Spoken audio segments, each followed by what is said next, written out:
Welcome to Competitive 40k podcast brought to you by Vanguard Tactics. This is a Warhammer 40k podcast where we analyse the meta, develop strategies to help you become a better competitive 40k player. I'm your host Stephen Box, and it's my mission to raise the standard of the game both on and off the tabletop. So today is episode number 17, and today I'm joined with Brian. How you doing, Brian? Doing quite well. Yeah, keeping yourself safe and sound during COVID lockdown? Yeah, I'm just kind of at one of the properties that my family has in the north of Utah. Just playing lots of tabletop simulator and building models and reading rules and arguing with trolls on the internet. Keeping it real. Yeah, exactly real. Keeping it real. So we've got Brian on today because Brian's been on our, you came on one of our live shows, didn't you, in the past when you had some really good success with one of your events that you went to. Which one was that at the time? It was the Bay Area Open. So it was right after it was my first GT, and I went 4-2 at my first GT. Yeah, and that was literally a year ago, wasn't it? Yeah, a year and like 2, maybe 3 weeks. So you can come on in a year's time, all right? Okay, so once every year, got it. Once a year, mate. That's your spot, okay? But no, we've got Brian on because Brian is our kind of Ad Mech player for the team, Team Vanguard Tactics. Brian's also one of our tacticians, somebody who's graduated from our course and academy, and now is helping sculpt the minds of the students, and does a fantastic job in our community, in just nurturing people through that. So I thought it would be a really good person to bring on and talk all things Ad Mech. As Engine War's just been released, we've got lots of hints and drops from about 9th edition, so it's going to be really interesting to see where this goes in the future, mate, isn't it? Yeah, I'm basically a mother bird that just eats up all those worms and then throws them up down the throats of all of our players. I'm not really sure what that means, but cool. We'll go with that. Just regurgitating my knowledge at people. Okay, I see. Yeah. I get where you're going now. Right, Engine War, mate. Overall impressions. Were you happy? I was blown away with Engine War. There was a lot that was brought to the Adeptus Mechanicus between the stratagems, the units, the new warlord traits that you can be taking on, all of the different 3 characters that you have in the army, and there's just a lot of power that they now can bring to the table that they didn't have before, especially gaining the fly keyword. That was massive. Why was that so big for Ad Mech? Because now you can actually get hit with the charge in the first turn, back up from it, and just blast stuff away. Now, 9th edition will do some other things for it, but just now in 8th edition, being able to take a hit, fly away, and continue to compete on the table is amazing. You have everything that Orcs and Eldar and Guard have with like weak-ish units, but that can now take up entire swaths of the table and allow you to protect your like destroyer unit or your Castellan robots or your tanks that can't get touched and stuff like that. Well, now they can get touched, can't they? Well, they can touch you back too. This is, very nasty. What the big guns never tire. What I've just seen today, which is I think, going to be a really good point for us to talk about on this. Obviously, there's one unit I'm thinking about in particular that I have a feeling is going to be ridiculous in this next edition. I already loved them anyway, and this is just going to increase my love for the Ad Mech, I think, as we go into this new edition. Now, obviously, a few things to consider. We now have a new minimum board size, which the game has been play tested on. So please, guys, don't shoot me. You don't have to play on this new table size, but it is suggested by Games Workshop, and also all of the competitive tournament scene will probably be moving that way. Now, I've released a video on YouTube showing you a quick, easy way to make your table look great at a smaller size, to how to convert your 6x4 into a smaller table without using tape, which I didn't think looked amazing, personally, using tape, and I thought this was another nice option, which actually gives you like a really good playing space for dice rolling, collecting models, putting books on. Anyway, so that's over on the YouTube channel, and you can check that out. But remember, guys, it is a minimum. You don't have to. So there was a lot of salt about it. And I think people felt personally attacked that I was going to go around and cut their mats up, and I wasn't. But anyway, and and I am able to read. I am able to read the weird minimum. As much as you guys might be amazed by that, I can read it, providing though you only put it in quotation marks. Otherwise, I can't. So now announcing the new box cutter service. He will come and cut your mats. If you want, I'll cut your felt to go around your mats. That's what I'll cut. Yeah. See, I am a huge fan of our new 5-foot by 44-inch overlords. I think the 2x2 kill team tables will actually be amazing, and I loved Reese's response to it. I loved what he was saying on 40K today, and I love how it's going to change the way that we fundamentally play the game. Like, if you want to be competitive, the game changes, right? If you're playing volleyball or badminton or soccer or football, for you people that say it wrong, your game is updating. The way that certain rules are and penalties happen, the way that parts of the pitch change are going to be updated over time as the game changes and improves.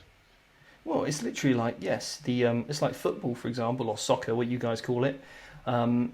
It's played on a certain size pitch. Now, you can play football on any size pitch.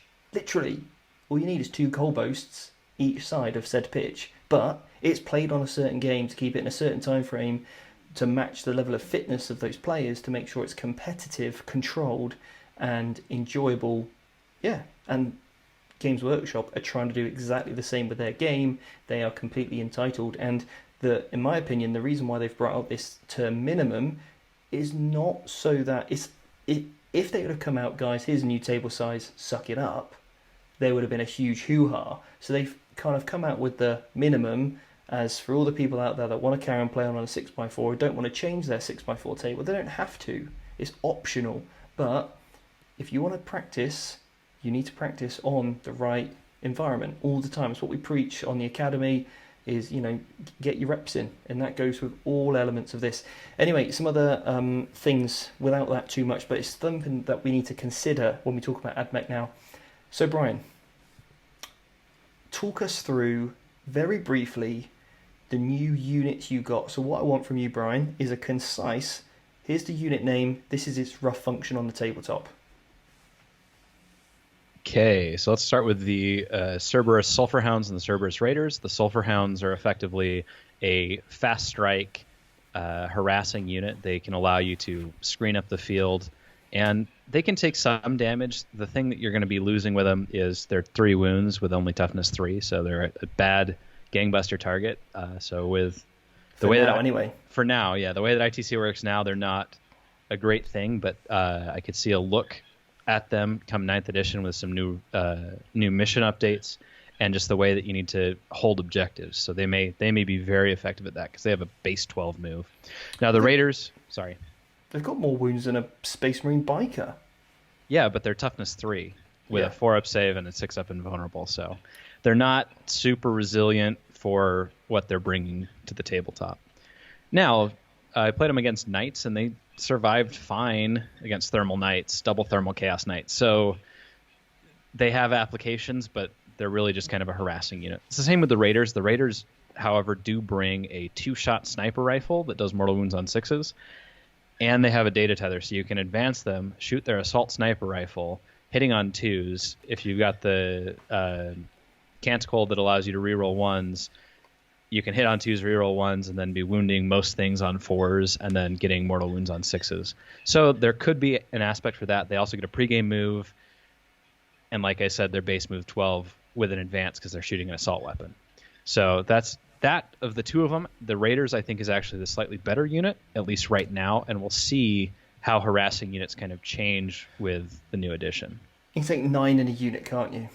You can take up to 9, yeah. So you can have 16 shots plus the Archaeopter pistol, which is only range 12 versus the range 18 of the carbines. But because you've got a pregame move that you can get within 9 inches of your opponent's deployment zone, and then you can move and advance, you can target characters on turn 1 with them. So their harassment is actually quite powerful. And a unit of them it's like just over 100 points. Mm-hmm. Just under 100 points. Because they're like That's 14. good. They're like 14 points apiece. All their weaponry is free, and the leader costs 16 points. So Stevie's sniper school list? that we Yes. were talking about before. Now, this, guys, is a list that we can't even talk about. It's so nasty. But Yeah, it's terrible. I'm thinking, mate, we put a unit of 9 of these in, okay? And we run them potentially as Mars, and you drop the strat for mortal wounds on 6s. So then you're doing 2 mortal wounds for every 6 you roll. I could see Tasty. that. I could That's see that. tasty. Yeah. Not having a way to reroll wounds is kind of brutal, but you're still getting 16 shots, 16 hits, and then 8. You got about 6 mortal wounds that you'll be dealing that way for 2 CP. Plus the original damage as well. Yeah. So I like it. Yeah, you could fairly easily kill a character with that unit for basically 2 CP. And that's a chapter master, just boom, dead. And when your opponent goes to try and charge them back, you're just like, nah, I'm going to move 12 inches. Cool charge, bro.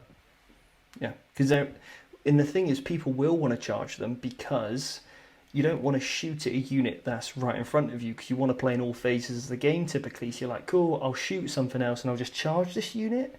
So if you're not aware that they move back 12 inches, that's awesome. Yeah. Is that if they fire Overwatch? No, so it's instead of firing Overwatch. It's 1 CP. The unit, instead of firing Overwatch, just moves back. They just make a move. Beautiful. Okay, cool. So I'm already seeing some duality with that. And then you put in some of the original Rangers with those sniper rifles, and all of a sudden characters now are in a little bit of bother, aren't they? You know, if that's a Warlock with Jinx or with Quicken, and if somebody's left that out, they're not going to see that little combo we've just spoke about. That is a cheeky little combo. I like it. Nice. Yeah, I'm sure it'll be used quite effectively by some Ad Mech players, but those people that have been doing battle reports and going through have kind of not even thought through that part of the process, which is why on the Academy it's so important that you're like, this is how you read your codex, and you look for those very specific instances, and you figure out the roles of each of these things. Like, the Raiders are good at harassing, but they're really good at that one very specific thing, which is kill a character and then get out of the way. Yeah, and I think his Mars with just doubling up on those mortals is incredible, because so many characters have got such great invulnerable save, and typically anything that you can just bypass that and go straight to hitting wounds, you're going to hit them where it hurts. So, that could be an Archon with giving the rerolls or whatever of hits of 1, wounds of 1.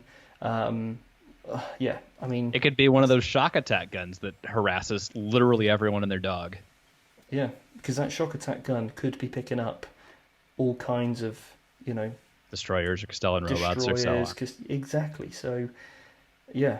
In fact, I don't think we should put this recording out. We should probably keep it between you and me, Brian. Okay? We can keep this part to ourselves. The very important Cerberus Raiders. Go on Sorry. then, please carry on. The next 2 units are the Pteraxii Sterilizers and the Pteraxii Skystalkers. So the Sterilizers, I think, are going to be the most ubiquitous unit in Ad Mech from here on out. You need to stop there. You used a very big word, and I'm not sure what it meant, so what does that mean? Ubiquitous means they'll be everywhere. Every single Ad Mech list will take 30 of them, because it's 174 points for the unit. You're getting 9 Strength 4, AP -1, Ignore Cover, 1 damage Flamers, and a Taser Goad and a Flechette Blaster that's shooting at 12 inches. They're moving 12 inches. If you have a Manipulus, they're moving 13. They're advancing and shooting because they have assault weaponry, and they're advancing up to 20 inches. You can go 20 inches on your first turn and have a 32-inch threat range on your first turn of shooting with Flamers. And now on that new board size, that's pretty much... You touch everything. Yeah. Okay. Now, the Skystalkers, so I'll talk a little bit more about the Sterilizers for sure, but the Skystalkers are effectively the sniper grenade. They can kind of do some edge-of-the-board shenanigans that kind of fill a similar role to the Raiders in their harassment, but they don't have the same sniper abilities. So you're getting more shots. They're taking 5 shots apiece instead of D6, but they're at strength 3 with no AP, no ignoring cover, whereas the other ones are AP -1 ignoring cover, and they're bringing lots of close combat shenanigans with them. The Sterilizers also have a 1 CP on a 2+. Your opponent can't pull infantry units away from them in combat, so you move your 13 inches, get a 7 or 8 inch charge off, lock a couple of sniper units or a Centurion Devastator squad in combat, or you lock anything that you're worried about shooting back at you, and you're just like, no, they're going to stick here. Oh, you have to fight them? Cool. I don't care if these sterilizers die in close combat. So, just the sterilizers, are they the pistoly guys or the flamer guys? They're the flamer guys. Okay, so you wouldn't Make go to things advance and obviously charge, but No. you could go for this option instead. Okay, cool. Well, you're So getting +1 from the Manipulus for the move. If you Yeah. keep a guy within 6 inches, you're getting +1 for your charge. And with the Warlord traits we're going to talk about from another character, you can give them reroll charges. So nice. And I've learnt a new word today: ubiquitous. Ubiquitous. Okay, whatever. I said it correct. You know Yeah. me, Brian. I Yeah, like the to make first up my own time. words. Yeah. Yeah, like the dreaming sombreros. Look, if that's how I remember it, we're all going dreaming sombreros, okay, with the Harlequins. Yeah. I think you should make your own custom mask that is the dreaming sombreros. They're dreamy, and they all wear sombreros. Yep. Now, the other very important thing about the Pteraxii, both the sterilizers and the Skystalkers, is that they can soar away and natively deep strike. So you can deep strike them, or if you're going first and you don't need them on the board, you pick them up, deep strike them on a different turn, and you can drop them on top of an objective. You can drop them backfield. So they are the best board control element in the game because they're on a 40 millimeter base. They're in a squad of 10. You can make them fearless. You can do all sorts of stuff to their leadership. They've got a crazy weapon that no one wants to charge into. They are a nightmare. Now, Harlequins can do some stuff to deal with them, but they are a nightmare. Sounds good. Cool. So what else did you get? We got the Archaeopters. Archaeopters, whatever. Planes, yeah? Yeah, the planes. Now, they're the most maneuverable planes in the game because you can actually rotate them mid-movement the way that it's written. So you can, like, fly arcs around people. Whoa. Let me read this. Sounds like Eldar shenanigans. Yeah, you can first pivot, and it can pivot up to 90 degrees at one more time at any point during the move. Wow. I mean, there's Crimson Hunters, which obviously, or Eldar planes can go 90, move, go 90. Yeah. Or there's even Eldar planes that can go, I think, 180, move 180. But, okay, so in this kit then, is there two different types? Is there three different builds with this kit? 3 different builds, yep. Okay, right. So when you use the big words, so like you got the transvector, all this kind of stuff, you're going to have to shorten it so we can sort of clearly have it. Are they like a bomber? Are they a shooter? Are they a transport? Just give it to us in the, mate, I'm a bit, simple-minded with this stuff, so you need to break it down for me nice and simply, please. So let's have a little cheeky read of this. Now, this could obviously be coinciding with the new board edge, right? The new board size. Yeah. Because they have said, GW said that you can fly off the table now and come back on and somewhere else. I don't know how that works yet, but this is interesting. You cannot... Yeah, hover jets. It's under maneuverable craft. That is it, yeah. When this model moves in your movement phase, first pivot it up onto the spot, 90 degrees, then move the model straight forward. It can pivot up to 90 one more time at any point during this move. Wow, so that could be at the end. Like you said, it could be going to go forward, cheeky right angle, shift across. Yeah, that's incredible now because before, obviously, you could blow up planes by move blocking. I know that's not going to be a thing anymore, but it can mean... Have any of these copters got like a bombing run or anything like that where they can drop mortal wounds? Yeah, the Fuel Save, which we'll talk about, has a bombing run. So just to quickly talk about that, one of the ways to get around that was to, deploy your models in such a way to stop your opponent from flying physically over you. Now, it's going to be really, really hard to do with this unit because you could, obviously, as a defending player, I can go, right, well, that plane's position there, he can move 90, so he can move over this unit. I can put a unit there, he can't fly over me, and he can't drop his bombs. But now, with this, that's nuts. I really like that. I think it's very cool, very unique as well. I love unique flavour in a list, and I think that's great. Cool, so talk us through the first one. What's its general role? So the first one's the Transvector, which is a transport. It can hold up to 6 models, but it also brings the potential to either have a chaff launcher, so it decreases damage against it by 1. A chaff launcher? Is that for killing chaff? No, it's for throwing out chaff, which is literally just metal filaments that stop missiles and things from hitting any targeting systems from hitting planes. That costs 20 extra points.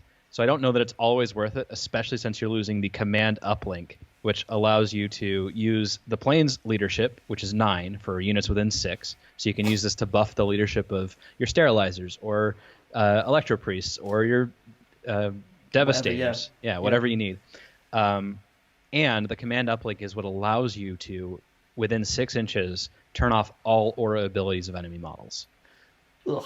So you're either paying 20 points to take less damage or leaving it base cost and getting no auras. Is that constantly built in, or is that a stratagem? It's a 1 CP stratagem. So you do it at the end of your turn, I believe. We'll get to it. And can only this plane do it? Any of the Archaeopters can do it. It can be any of them. Yeah. Wow. And it's the end of your movement phase. So it's from the end of your movement phase until the beginning of your next movement phase. What's the radius? It is 6 inches. So with that base, you can essentially go, like, it's a 10-inch from the back of the base that you can project it. Right. Okay. So your It's a opposing player, oval. but then your opposing player can just move in advance out of it, maybe. Yeah, but it allows you, so against the Father of the Future or Pharaohs or things like that, you can turn off their auras and their feel no pains and all the invulnerables and feel no pains, and like against Archangels, you turn off their ancients and you turn off their apothecaries and you turn off their chaplain leadership and you turn off all these things, and now all of a sudden these guys that were super resilient have nothing against your destroyers who are doing 3 damage apiece to them. Oh yeah, I like that. So you're switching off their resilience rather than offensive output. I like that. Yeah, and that's a nice little. Again, what you've really done there is you've sort of broken that down nicely into found its role, and I think that's great. Yeah, nice, cool. So perfect, mate. So that's a transport. It's got some guns on it. Any good?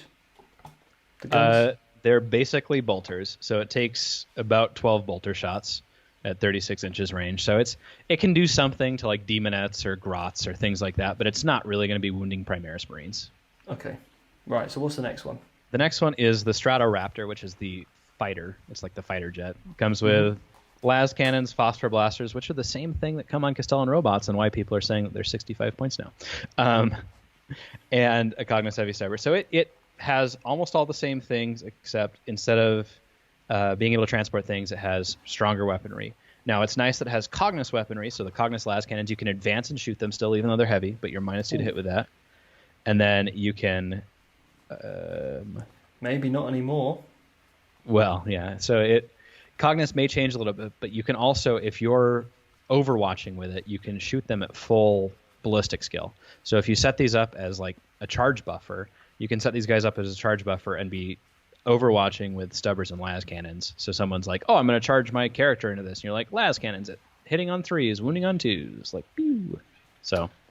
Problematic, yeah. For any player. Yeah. It's going to be, right now, people are speculating it'll be about 164 points. Right now it's about 134. And that's without any cool upgrades. But it's probably going up because of the heavy phosphor blaster writing in this thing and the way that Castellans interact with it. And then we can probably expect a good 10% increase on that when Ninth comes out, I can probably imagine. Again, it's just an educated guess, but yeah. Yeah, I think this... So my speculation is that Engine War point costs are actually going to be fairly representative of the army overall. I don't think we're going to see a ton of boosts because Ad Mech is already at a relatively good point compared to other people. There might be slight, but I don't know that we'll necessarily see a full 10% on codex wide. Yeah. But I definitely see the Castellan robots costing 110 points and not 65 points apiece. I definitely see that happening. The thing is, obviously, GW may have, we don't know in terms of their parameters with COVID as well. Engine War may or should have come out potentially 3 months ago. We don't know, right. Or 2 months ago. So when they point costed it, they may have been point costing appropriately for 8th edition. Obviously, when 9th edition's coming out and vehicles are clearly getting a big boost from what we've seen already, they may still go up just because they have the vehicle keyword, which looks like it's going to be pretty powerful going forward. So I'm definitely with you. I think this Engine War book has given me a lot to think about in terms of the way 9th edition is going to be played, but certainly I wouldn't just keep that in the back of your mind, guys. If you are an Admech player, yes, you're in a good place.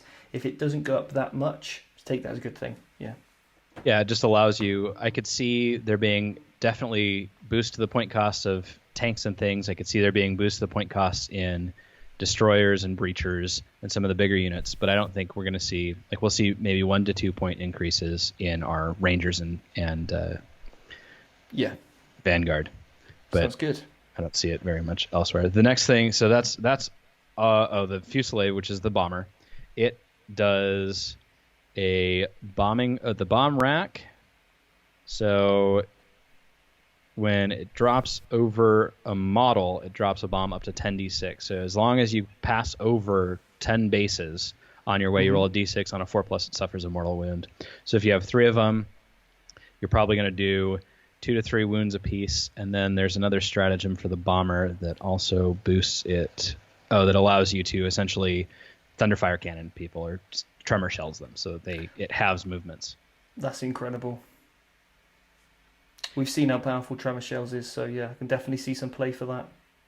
Yeah, and so you can go for a tremor shell type thing where you're essentially bomber running something up, taking one of their units almost like completely out of the game for a turn, and then turning off defensive auras, and then shooting it down their other scary stuff, and then dealing with piecemeal, like the Centurions or whatever, that now are kind of stuck, and they've lost auras and buffs and all that. Yep. Yeah, I can definitely see a little air wing cheeky detachment there, if that's even still a thing, of 2 of those fighters with 1 of these bombers. I think it's looking like a nice little combo already. I have to agree with you. I think you pay me for that, so. Yeah. So what else have we got then in this book? Is that pretty much it in terms of units? You've got the characters like Manipulus, the Scorpiuses have been... Yeah. Obviously, we've been using their rules for a while now, and keen Admech players have. Yeah. But obviously, yeah, they've got that printed in there, which is great. So we should move on to Holy Orders, mate. Yeah, the Holy Order Warlord traits. So there's 4 of these. Basically what they are is you can replace any Warlord trait for any Adeptus Mechanicus thing. So it's not Forgeworld locked, which is nice. Mm-hmm. And they come with 3 different auras that you choose at the beginning of your turn. So the bad thing is it's not always on. So if you're going second, you won't have access to these auras. But most of them are offensive. You've got a couple of defensive ones, but most of them are offensive. The 2 main ones to look at are Learnings of the Genitor, which is the one for Cataphron Breachers and Destroyers that gives them a 5-up Feel No Pain for models within 6, which is absolutely outstanding. Basically, guys, you've got 4 trees to pick from. And each of these trees have 3 different options you choose at the start of your turn. Just to clarify that, these aren't locked to any Forge World. These are incredible. It's like having, 3 Warlord traits to choose from mid-game, isn't it? It's amazing. I think this is brilliant. Yeah, it's absolutely outstanding. Every time I've played with them, I take 2 because of another stratagem that they have, and I still take another Warlord traits. So Ad Mech finally have a multitude of Warlord traits to take from and reasons to be spending CP before the game to take them. So like I said, Learnings of the Genitor is the Feel No Pain. The other 2 that it comes with aren't super important, but you can also make a unit fearless. Which may be good in the new edition where they've said morale's going to be less all or nothing. It's going to be a little bit more granular. So actually fearless, and I think leadership is going to work in a different way. So actually that could be a good one. And I did want to point that out because I use that with my Blood Angels and I actually find fearless bubbles really effective. Yeah. But yeah, getting a 5+ Feel No Pain of models within 6 of that Warlord is incredible. So cool. Let's go on to analysis of the logos.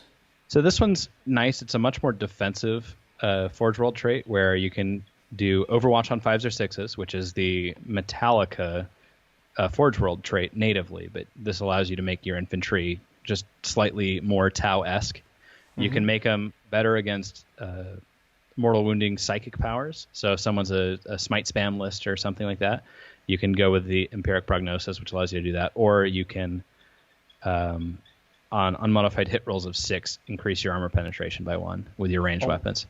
Always nice. Yeah. Yeah. Divinations of Magus. The Magos. Yeah, this is the best one. Everyone's been losing their minds over it. It was previewed. It gives you exploded, so an additional hit on 6s with ranged weaponry for models within 6. This is absolutely insane with the unit that we're going to talk about once we get to stratagems. 'Cause Aggressive you don't have to- subroutine. Sorry, mate. You don't have to even roll for that. It's just get an Yeah. extra hit. Yeah. You just automatically are like, oh, sixes. So you put it on a Dominus who has a Volkite Blaster. You shoot three, or you roll 3 dice. You get 1 6. Now you got 4 hits with a Strength 6, AP -0, 1 damage, doing mortal wounds on 6s gun. So you can that's another double up that you can do and get extra mortal wounds. It's really nice. Cheeky. The next one is reroll charges for Forgeworld units, and then the last one is roll 2d6 and discard the lowest. So I actually use both On your advance, that is. Yeah, on the advance, yeah. I use the predatory programming and the overloaded safeguards, which are the additional hit and the advancing, depending on what turn of the game it is. And once we talk about the lists that I've been designing, we'll go into that. But because I really like just the classic Drune Caller. And do they get D3 shots? yes, they get D3 shots So D3 shots. with the neutron laser. That is. Yeah, with the neutron laser. I really like that weapon because you will, if you've got 3 of those things, you are going to roll some 6s to hit. Now, all of a sudden, getting extra additional hits with a quality shot like that is incredible. You know, if you've got 3 of those and averages that 6 hits, you know, you could easily roll 2 6s out of 6 dice. You should get 1, you might even get 2, and all of a sudden, it's like having an additional Drune Caller on the table at that stage. Yep. Just trying to keep my... You're just swatting my flies there, computer. bro. I'm You're swatting my some computer. flies. These fans are being super annoying on my end. So Yeah, we're doing a good job, mate. You're doing a great job. Okay, cool. Really like that. So, okay, next one. Fabrications of the Artisan. now I'll be honest, I have not looked thoroughly at this one because I read it through the first time. It was like not nearly as good as any of the others, but it's giving us ranged weapons. So for models that are within half range, they get +1 of their AP, that's reasonable, but you have to be aggressively going forward with units that you don't necessarily want to be going forward with, like your characters. So this could see application. I don't think it's going to see it, at least in 8th edition, maybe with 9th edition, depending on what's going on. Vehicles, unmodified 6s, wound rolls of 6s do a mortal wound in addition to damage, so that could be very good with the Castellan robot army. That is incredible. And the final one, Yeah. enhanced engine interface, right? Listen to this. Friendly vehicle models within 6 of this warlord can shoot in the turn in which they fell back. Now, that all the others have explicitly said, in brackets, Forge World, and then infantry or whatever. This says friendly vehicles, meaning you could have this model with 9 Leman Russes right next to him who could all get tagged in combat, and these guys could all fall back and shoot any target. We now know you can shoot into combat with vehicles with big guns never tire, but you're at a -1 to hit and you can only shoot the unit you're in combat with, like a pistol, which you often don't want to do. You want to have your options open. So now you could have this guy and he could be buffing up all your guard tanks, get rid of that, -1 negative that you've now got against shooting into combat, and or you can shoot any target you want. So that for me is amazing. It's basically making all of your tanks have the fly keyword. Yeah, I'm looking at this, and there is some silly stuff you could be doing with that warlord trait. So maybe we take a 3rd warlord trait, but you have to silly. you have to be going with vehicles for sure to make the most of that.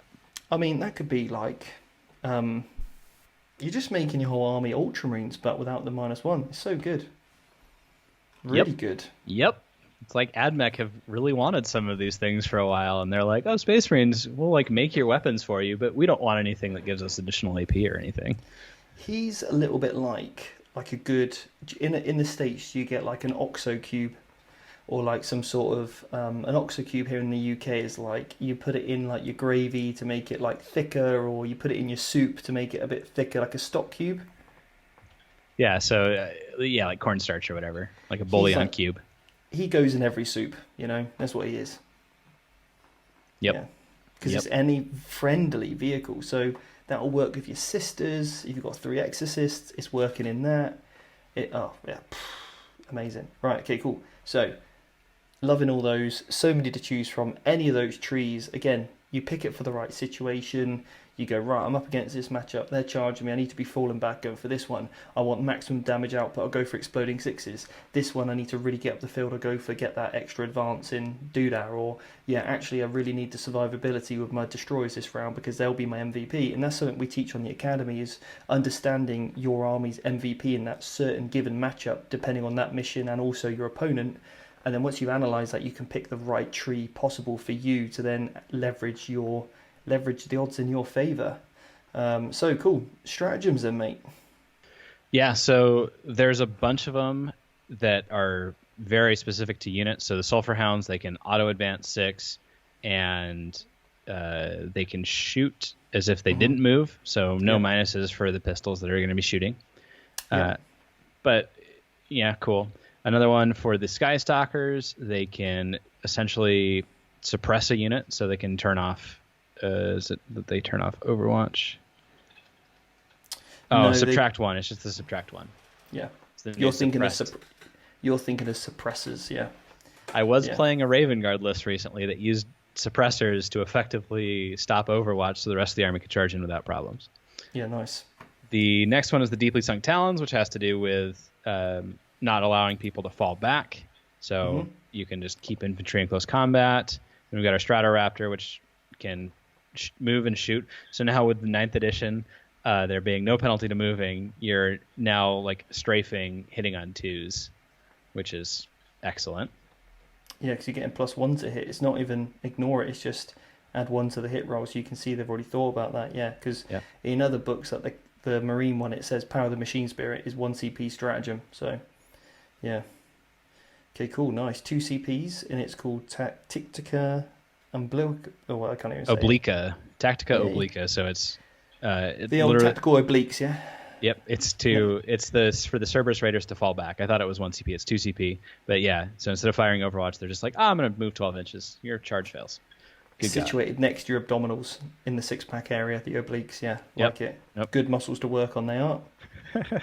Next one's the Seismic Bomb, which is basically tremor shells. So it halves move and advance and charge. And now it says fly and Titanic, so it can't make knights or anything move half. Yeah. Which tremor shells is the same as well. You can't do that on Titanic or fly either.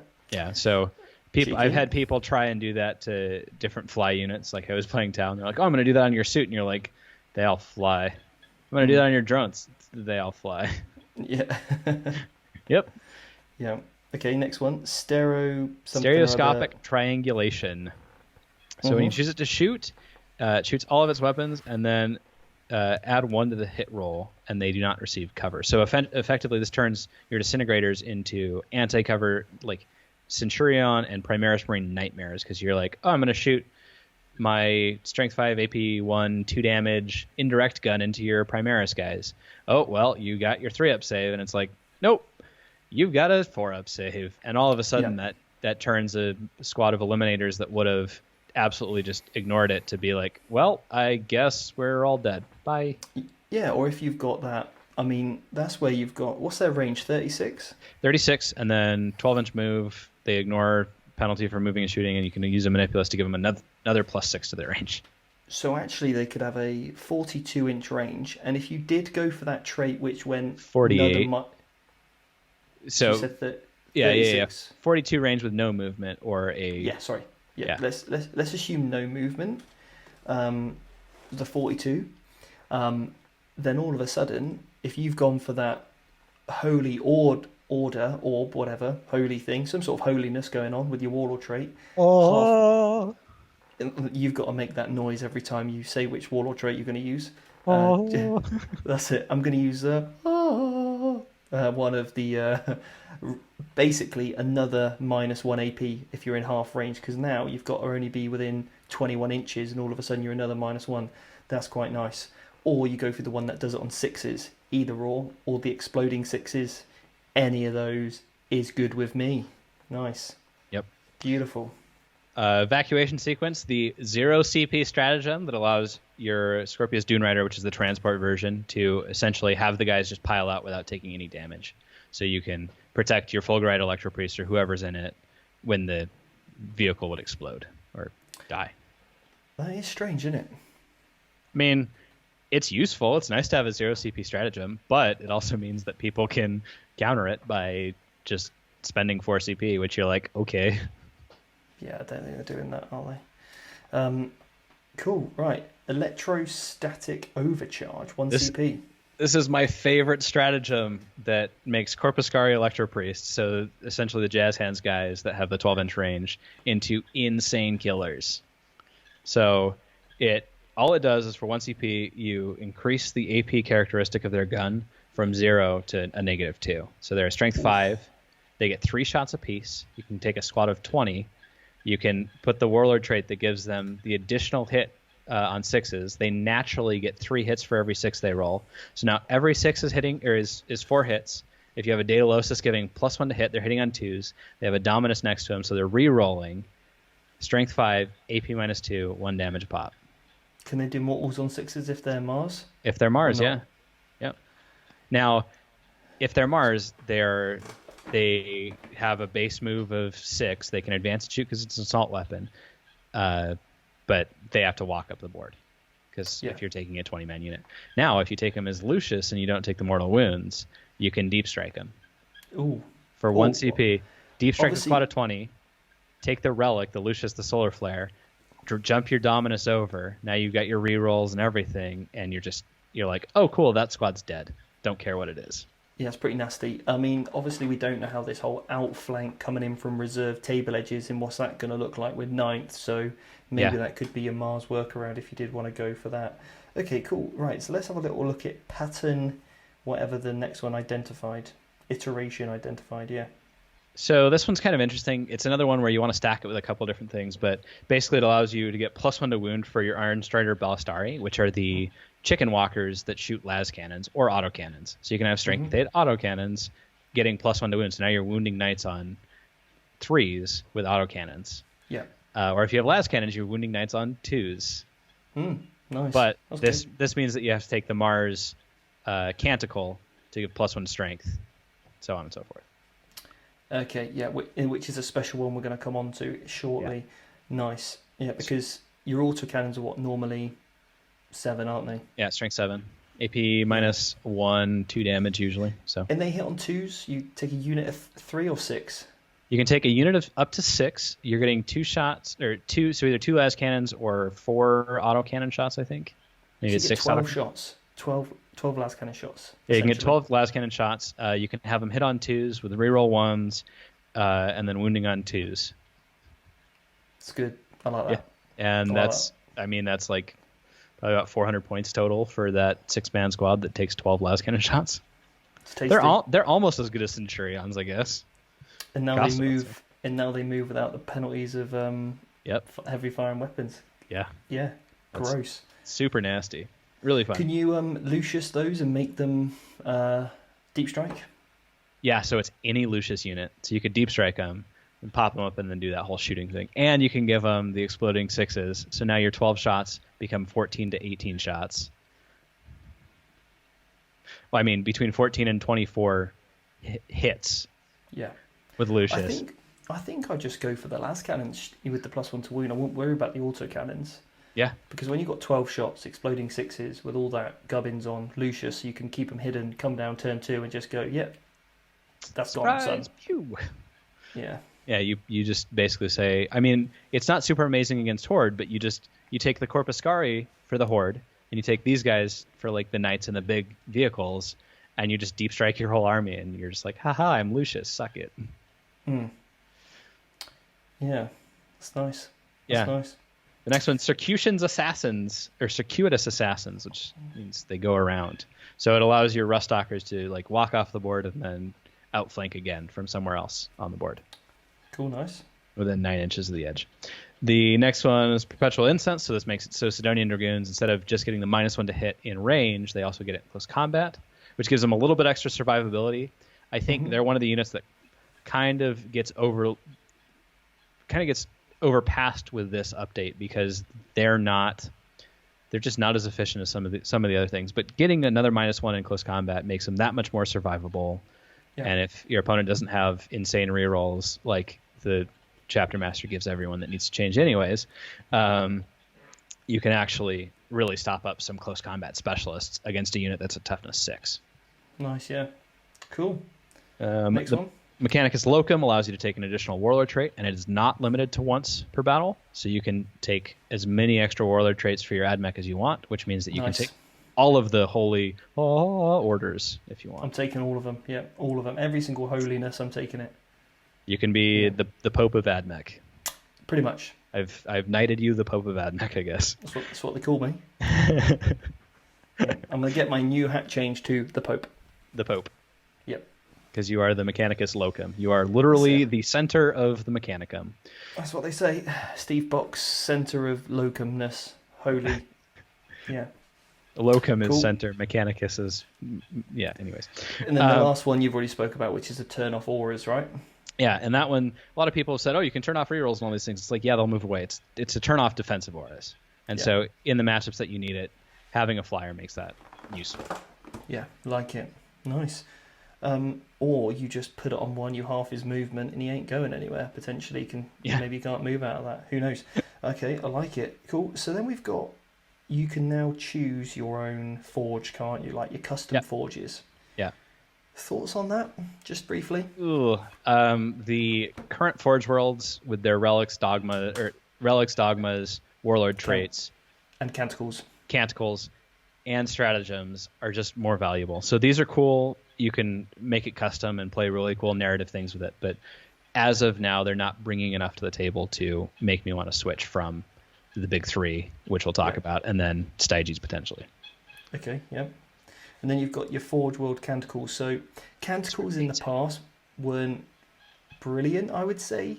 Situational at best, because they've got a random element to it. And as far as all the kind of stock abilities go, they were one of the worst ones because they were random, and also some of them just weren't even relevant because they were just too situational. But now with this one, having adding on another one, which you can just swap out the worst one for this, I think is quite good. In all of the Forge Worlds get a new Canticle, don't they? Yeah, we all know which Canticle we're switching, which is number 2. It's the one that you can only use if your units are already in combat with people, and then you're like, on a 6, I'll do mortal wounds. It's like useless. So yeah, you're always switching it for 2, unless for some reason you're a super close combat based army, and then you're like, I don't need leadership. Yeah, love it. So, Riser. This one's not amazing, I would say. It's okay, but not incredible. Yeah, I'm never gonna take a Ryza Warlord if I'm taking a Ryza detachment, because there's no reason to have this, and there's at least 2 others that are outstanding, and you should basically always have one of them in your army.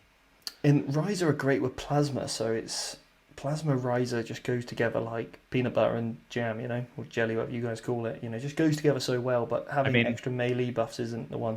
No, it's not. It's really weird that their dogma allows them to reroll ones in the fight phase, and you're like, when am I going to get my destroyers into? I mean, if you're taking breachers, maybe. Yeah. But still, no. It's just The next one is Mars, which is one of the 2 best by far. Ignore, move, and fire heavy weapon penalties. Now, remember, guys, although 9th edition have just come out and said. 9th edition have said no. Games Workshop has said that 9th edition vehicles won't suffer the heavy. That's only infantry, remember, still do, but this will work around that. So your infantry will no longer suffer the penalties for moving in heavy weapons, which is great. So that's really, really nice. Yeah, unfortunately, it doesn't stop the snipers from turning off because they cannot be shot if the model has moved, which is okay. It's the one unit in the game that's like, oh, our snipers are too heavy, but this guy that's lugging this massive multi-melta is like, nah, I'm good. Yeah. Okay, it's good, but the best thing about this is increase the strength characteristics of heavy by 1. Isn't it? Oh, it's so amazing. Yeah. Yeah, so now you've got the ultimate Forge World, I think this is, or the ultimate unit I think this is good with, is the Scorpius Disintegrator. So the Disintegrator has strength 7 missiles that are AP minus 2 D3 damage. It's got strength 5, AP minus 1 2 damage guns, and then it's got the Stubbers.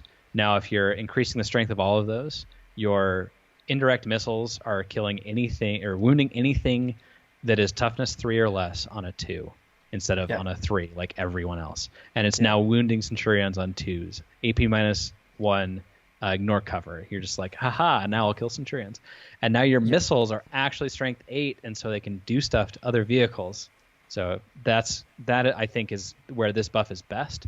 It's interesting on the Castellan robots because you can make it so they can move and fire their weapons without problem. It's very cool on the sniper. Yeah, they'll get it anyways. It's cool on the sniper because now it becomes strength 8. So now you target the Space Marine character. You got a strength 8, AP -2, ignore cover, D3 damage, doing mortal wounds on 6s. Yeah. Mm-hmm. I think anytime you can take a strength 7 weapon to a strength 8 is incredible. So that's a big one. I think anytime you can, like you said, on the autocannons, that's fantastic. I really like that, yeah. Now, what I think the best Canticle that came out of this is the Lucius one. It gives +1 to your invulnerable saves. Army-wide. Amazing, yeah. So now all of your characters have a 4-up invulnerable save. Now if you're taking destroyers in your army, and you're taking the Servitor Maniple from Vigilus Defiant, you're going to get a 5-up invulnerable save on them normally, now up to a 4-up, and if you take Acquisition at any cost for 2 CP from the Codex, you get +1 to your saving throws. So you effectively have a 3+ invulnerable, a 5+ feel no pain, and you're a toughness 5 3 wound model. Now, no one will kill those. Now I'm just going to come along maybe and potentially burst that little balloon. So before you try and burst it, I'm spending 2 CP before the game to get that 5+ invulnerable. I now get once per game to choose this, or I spend another 2 CP to choose it, or I have to roll a 2.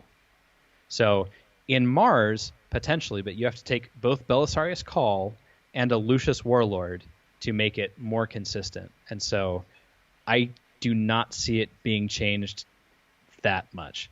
It's possible, but I don't see it being destroyed. Only because they have said that pluses and minuses to hit and wounds are going to be capped at a + or -1.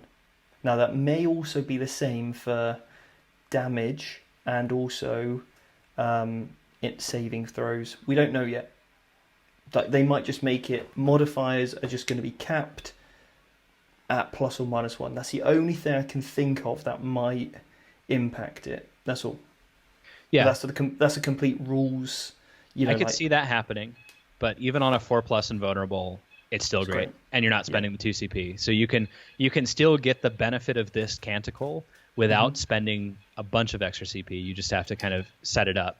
And even if your entire army's on a 5+ invulnerable, now you're demons. There's it also makes your Electro Priest that much better. So your Electro Priests now have a 4-up invulnerable when they drop in from Lucius. So like Deep Strike, 4-up invulnerable, 5-up feel no pain. Haha. That's the reason people wouldn't take them before, because they couldn't get a 3-up invulnerable. Nice, yeah. No, I really like that one. Super strong, yeah. And then what's his next one? Metallica. When resolving attack against an affected unit by an enemy model within 9, subtract 1 from the hit roll. So basically, they're the Forgeworld that gets the superior Overwatch as well. So if they're getting in close enough to charge you effectively, they're at -1. -1 to hit. Yeah. And then your Graya, it's like reverse Styges. Yeah, and then you've got Graya, which is then Overwatch on a 5 or a 6. Yeah, they really want this Tau Overwatch for Ad Mech for some reason. Yeah, absolutely. And then the next one is Agrippina. I was going to let you say that, not me. Yeah. I'd have definitely butchered it, probably in a completely wrong, bad, nasty way. Dreaming sombreros are here to stay. Yeah, you don't want me saying words like that. When an infantry or cavalry model is affected, an affected unit is destroyed, roll a d6 from that model for play on a 5, but it can either shoot with one of its... It basically becomes a dreaming sombrero. Yeah, or it acts like it has an ancient. So this is one where you can use their cool stratagem that allows you to like green tide destroyers.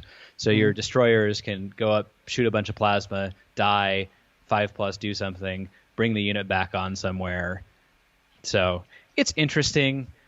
I think it's kind of too corner casey, and on a 5+ to shoot again is like meh. But getting D6 plasma shots every time you roll a 5+ when you purposely explode your guys, do it, keep 1 or 2 alive, bring them back on somewhere, like could be interesting. Super nice, yeah.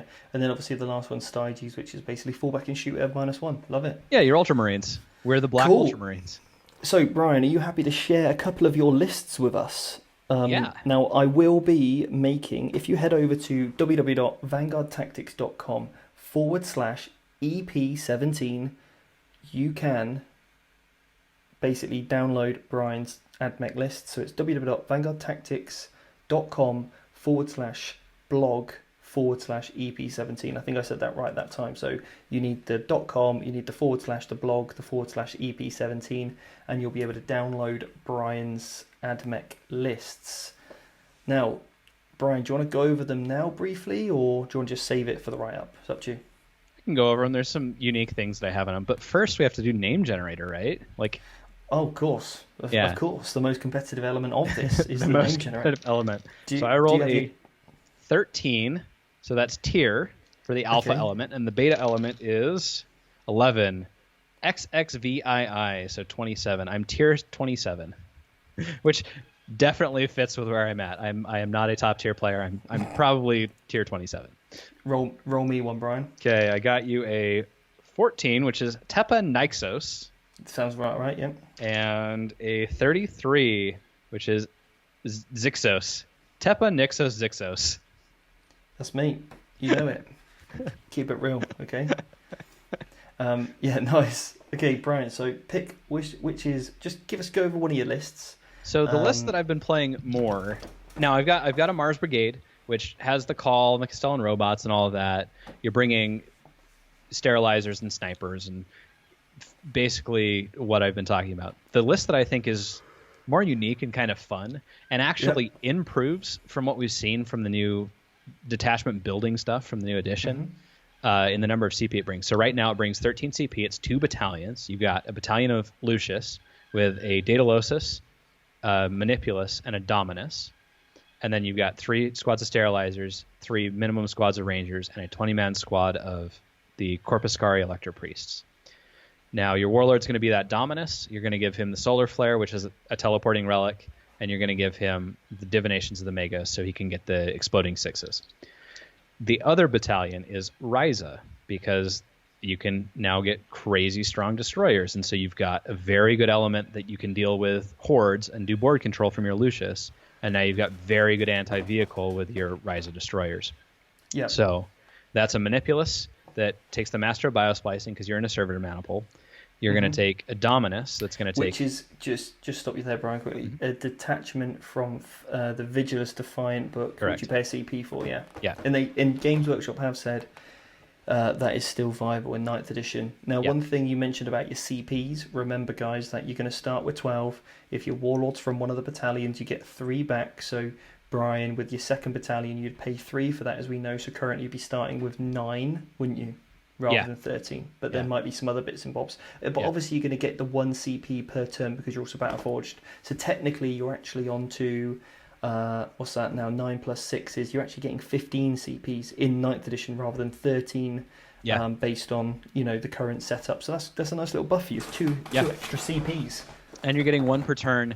And there's another cool, quirky thing that I'll talk about here in a second. So you're then going to take the Learnings of the Genitor on the Dominus, and that gives you the 5-up Feel No Pain bubble on your Servitors, your Breachers, and your Destroyers. So you're going to have a 10-man squad of Destroyers, 2 3-mans of Breachers, and 1 4-man of Servitors, so you can stand up your Destroyers and stuff. So basically, like, they're a self-contained thing.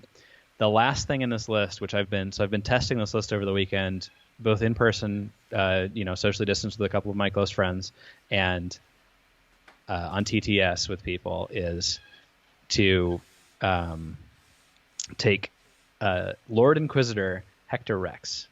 Okay. For 100 points. So what that brings to this list, instead of taking 2 extra destroyers, which are kind of meaningless at that point, once you've got 10 of them, you have enough to destroy literal anything in the game. Hector Rex now can take a psychic power that gives you, on a warp charge of 4, you're immune to leadership. He naturally deep strikes. He's got a 2-up, 4-up. He can deny up to 3 psychic powers. He can cast 2. He can generate CP from mental interrogation targeting characters. He can give you a 5-up invulnerable on another unit. So you can have 3 units in your army that have a 4-up invulnerable when your Lucius Canticle is active. So is he an anti-Xenos one then, or an anti-demon? He is Order Malleus, so he's anti-demon. And that is the 5+ invulnerable save. I thought that was the anti-Xenos specific one. No, it's the anti-demon one. Okay, nice. Yeah, okay, it's cool. power Yeah, through like knowledge.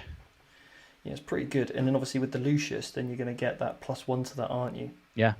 And so, yeah, like I said, he deep strikes. So what you can do is you can deep strike your Corpuscarian, teleport your Dominus over, deep strike Hector X, and now you make him immune to leadership because it's a 20-man unit, and them being that they're very fragile to it. Or you can just give him straight leadership 10 because that's what he does. Yeah. And now if someone tries to go and like smite spam into you or do something to try and get rid of that unit, you now have either 3 or 4 denies with casts and a Psychic Hood and everything, and he's got a 2-up, 3-up invulnerable. So that I think it just depends on like whether that's going to cost a lot of CPs to add him in. We don't know that yet because it's technically from a different codex. That's one of the things that we're not sure of.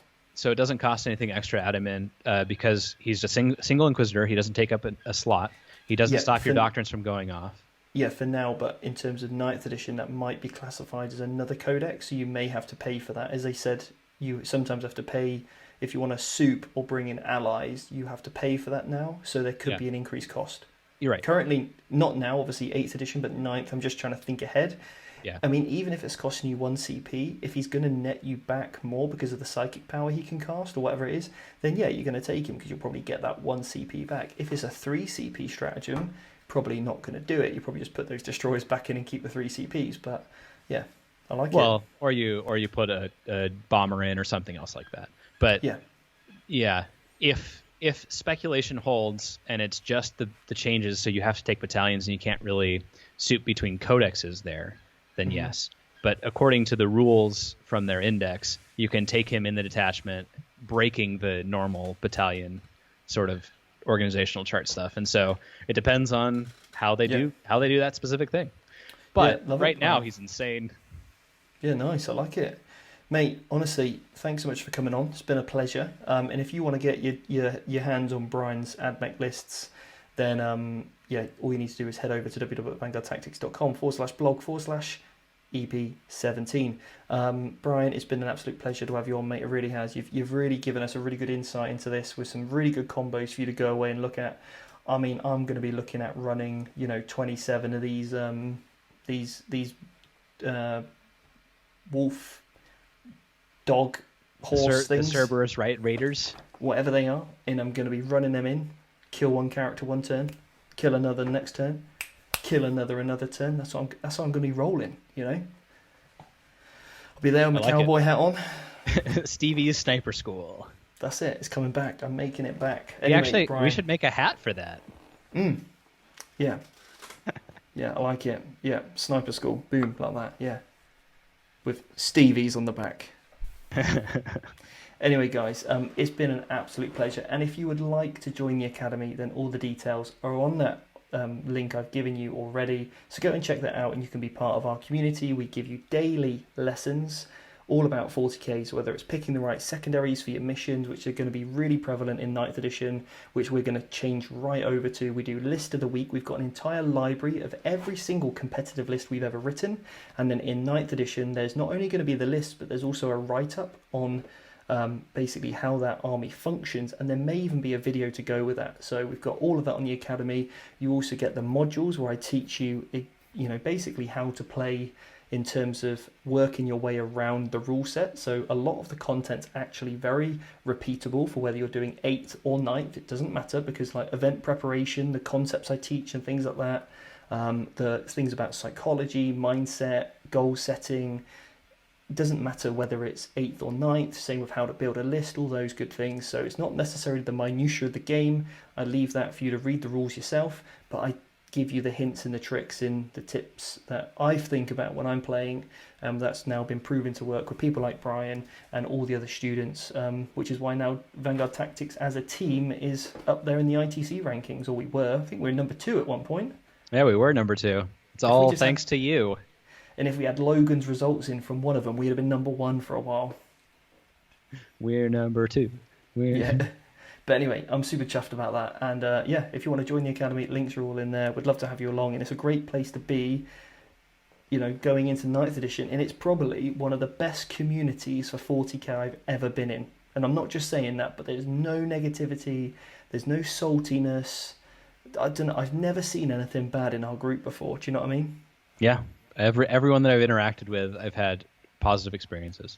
And Yeah. I can say that, through playing games with people and testing for tournaments and meeting up and doing theory crafting and listening to the lives and the ask the coach and doing the lessons, it's been absolutely invaluable to me. It brought me from a literal 0 going 1 and 2 at my first tournament to going 4 and 2 at my first GT. So yeah, definitely. And that's the other thing. I go live every single week to answer all your questions and help you. I go over all your lists as well on that live video. Anyway, guys, that's enough of the plug. But again, I go live every day at 6 o'clock just to chat about 40k over on YouTube, just a general chat. It's normally now it's the me and Joe show now, as I have Joe Cole's working for Vanguard Tactics in partnership with Foreground. So he's now working with Vanguard Tactics full time, which is fantastic in our new studio. We'll see you guys all very soon. Remember, give this video a like, subscribe, leave us a review on iTunes, wherever you're listening in terms of it's a podcast. And we'll see you all very soon and next week. And we might have more 9th edition previews to give you. So take care. See you soon.